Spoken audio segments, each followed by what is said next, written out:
We might have witnessed the greatest NFL performance from a defensive player, at least in the secondary, that we've ever seen. Let's talk about it.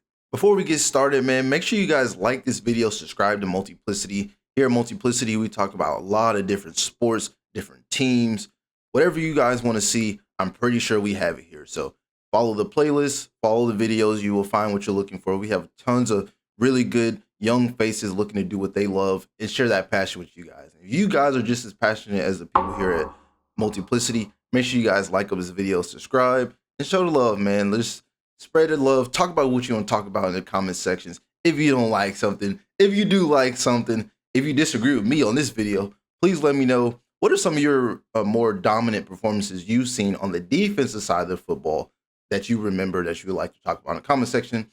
This is one of those ones. So even if you do disagree, statistically, this is up there, and we're going to go ahead and talk about it, man.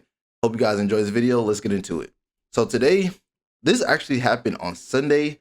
This was the Minnesota Vikings game versus the Bengals.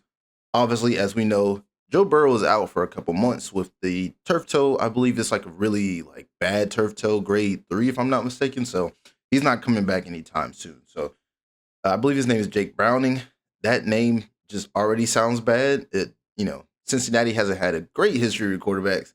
That just sounds like a Cincinnati quarterback name. But anyway, that was just something that was on top of my head. I was like, that sounds very Cincinnati. But he is, as history tells, not great. So he was not having the best day, but it wasn't even him per se. It was more of a former Eagle. Usually this happens the other way around. As you guys know on this channel, I am an Eagles fan. And usually we take players from bad teams and make them better. Obviously Saquon, well, I wouldn't say Adoree Jackson. In fact, he's been actually quite horrible. Very bad. But Zach Bond, guys like that, right? Well, we recently did not re-sign Isaiah Rodgers, so he went to the Minnesota Vikings.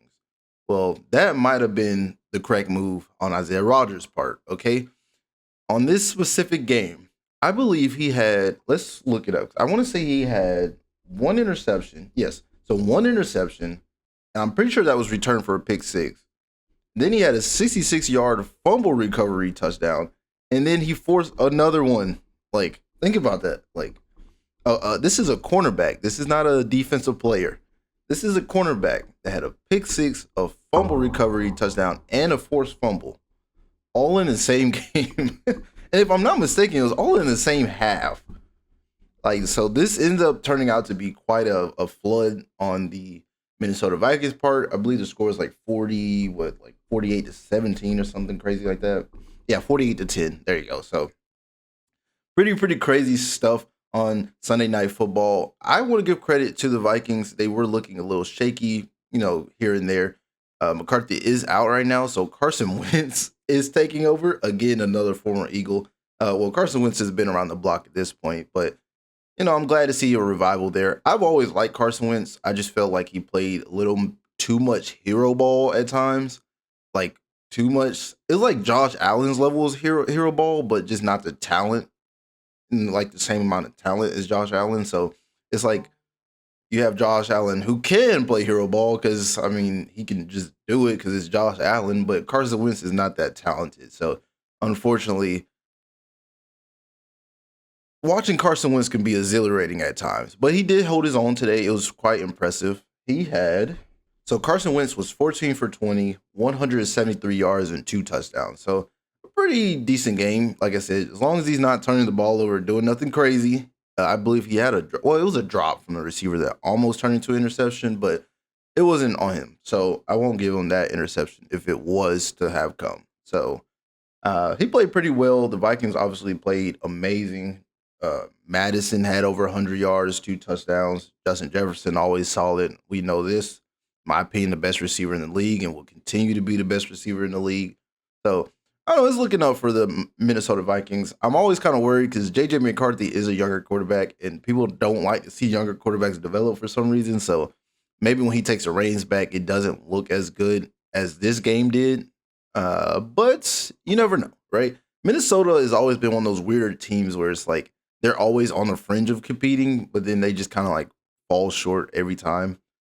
So who knows what the Minnesota Vikings future will look like? But I mean, this game, when you have one player, quite literally dominating the other side of the football over and over and over. This all happened. I remember I was watching the game. This all kind of happened. Like he had the pick six pretty early on, but the fumble recoveries and he actually had a couple of pass breakups too. I couldn't find the exact amount that he had, but he had some too. He saved a touchdown as well. So it's like this all kind of happened in like the last 5 to 6 minutes, really more like the last 2 to 3 minutes of the second quarter, going like right before the halftime. He just started just dominating. He peanut punched Jamar Chase to get a fumble from that one, and then somebody else, I think he forced a fumble, or maybe the other guy forced it, and he picked it up and returned it for a touchdown too. So yeah, what an absolute stud Isaiah Rodgers is. I'm super glad for him. I remember in this post game, he's like, hey, like, you know, a lot of people, not saying necessarily wrote him off, but it's like, you know, he considers himself like a little guy in the league, right? Like someone that not too many people have eyes on, but he's like, this is what those people dream of, right? Like those moments where it's like, it's time to turn the game over. And I did see PFF, which I'm not too a big fan of rating players based off of, but he did technically have the highest rated PFF game in NFL history. So yeah, I believe it was literally 99.9. So that's going to be really hard to improve.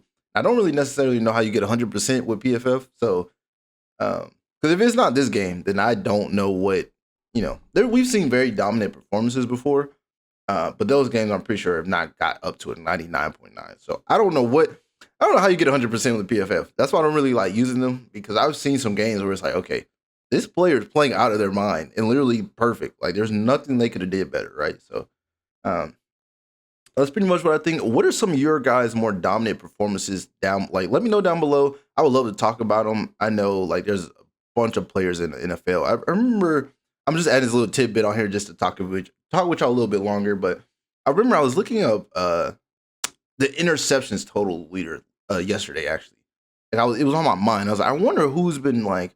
Obviously, we know Paul Krause is number one, former Minnesota Viking, right there. But it was a lot of the older guys actually, like way back in the day. Night Train Lane, obviously, as we know, played quite the CTE football, if you will, but he caught a lot of interceptions. Charles Woodson was on that list. Rod Woodson was on that list. There was one more guy that I was looking at. I don't remember, but it was quite bizarre, right? To think about that some of these guys were having like 14, 15 interception seasons, like 11, 12. Like we saw Diggs have 11 recently, and it was like, wow, like seeing that in real time was crazy. And then there's some of these guys that are like, well, I had 15, right? Or 16 in the season. Like that's a lot of interceptions. And it does create a really interesting argument, right? I'm going to use Diggs, for example, because I think he's literally the perfect example of this, right? Just getting a lot of interceptions is very game changing. You are changing the game on the defensive side of the football. But how much does it really matter, right? And the argument is like, hey, would you want a guy creating a lot of interceptions, or would you want a guy that's not being targeted at all, right? And that's the really interesting conversation, because if you're getting a lot of interceptions, the ball is getting thrown at you a lot, right?